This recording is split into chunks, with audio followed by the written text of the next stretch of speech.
So who's ready to have some football?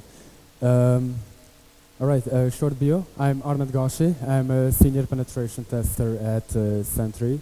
And prior to being part of Sentry, I attended the CACP program at Cyber Academy, guided by Drinar Selmanay.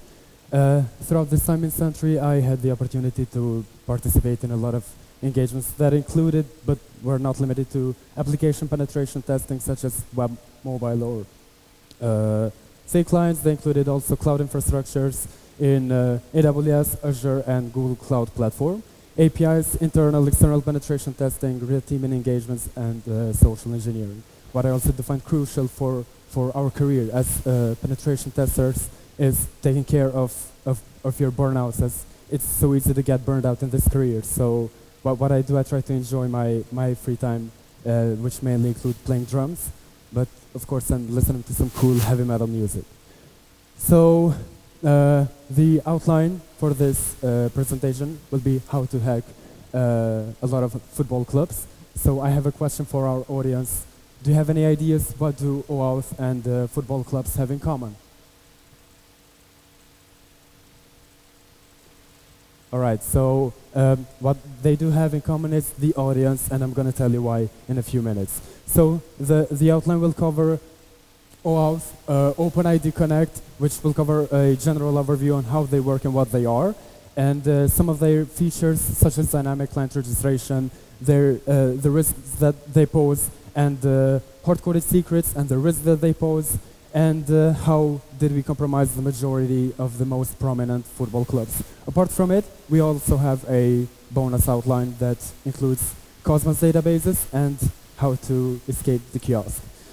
So, what is OAuth and OpenID? So basically, OAuth is an authorization protocol that allows users to sign in using their Google account or their Facebook account to the application. Meanwhile, OpenID is a protocol that is mainly focused on the authentication process. So the main difference between authentication and authorization is that with authentication, the application tries to know who you are, and with authorization, basically it restricts the scope on which data or which files do you have access to. Throughout this talk, some of the terminologies that we might need are the client credentials, which include client ID and client secret, which are similar to username and password.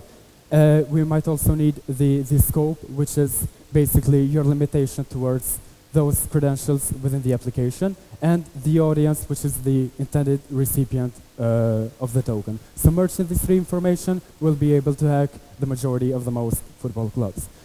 So the methodology for this engagement was, since it was using the OpenID Connect, we tried to grab the OpenID configuration, which led to the dynamic client registration endpoint, which led to a failed attempt to perform dynamic client registration. So initially, then we proceeded to with a initial authentication request, which generated the following scope, highlighted in red, and we also got an access token, which was limited only to our set of data, and we could not really escape that, apart from an insecure direct object reference that we identified in the application, but it was very limited, as you can see down here. The ID highlighted in red is a unique identifier in the hex format, not easily brute forceable, and the attacking surface was very limited, even though the retrieved data include passwords of their database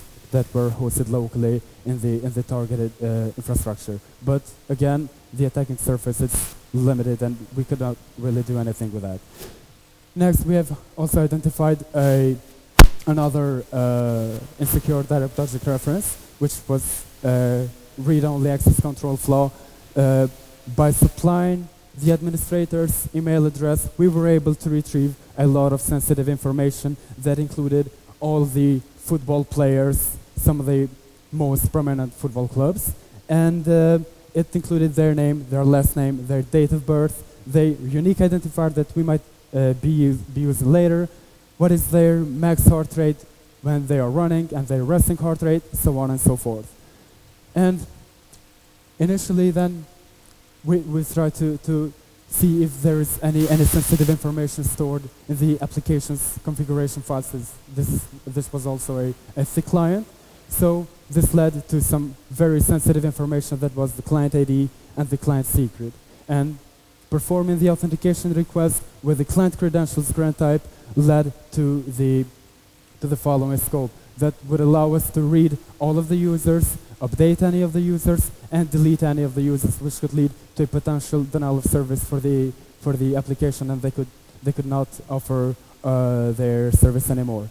So now that we have this scope and we have this JSON Web Token, what is our next step?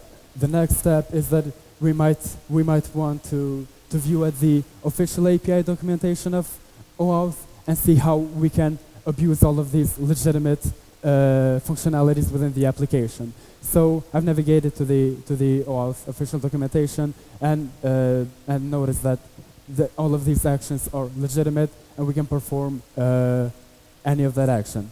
Moving forward, this is the attacking scenario that we have come up for. So firstly, we have listed the registered users, and then we have grabbed the administrator's email address, and then we could also change their password, and then you could take over the football club, you name it.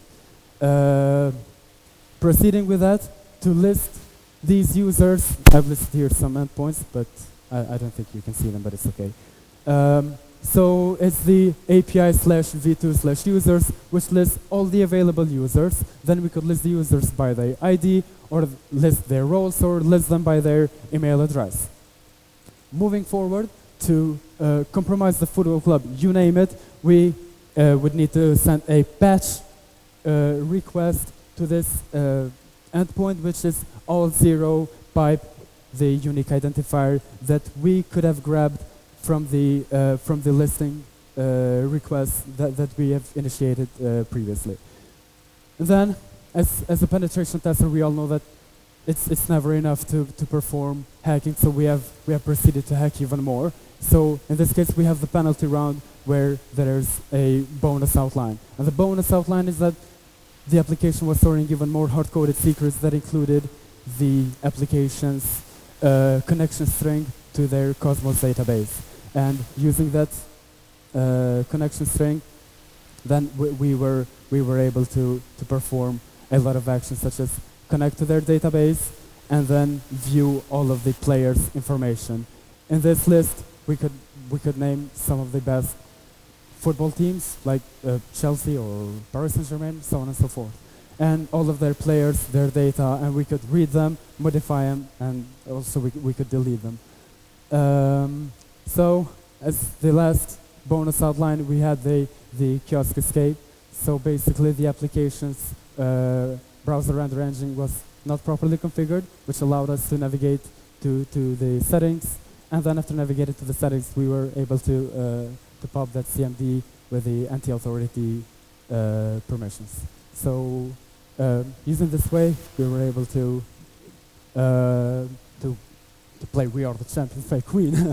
So yeah, that's the way how we hacked the most of the football clubs in the world. So thank you for your attention. Any questions?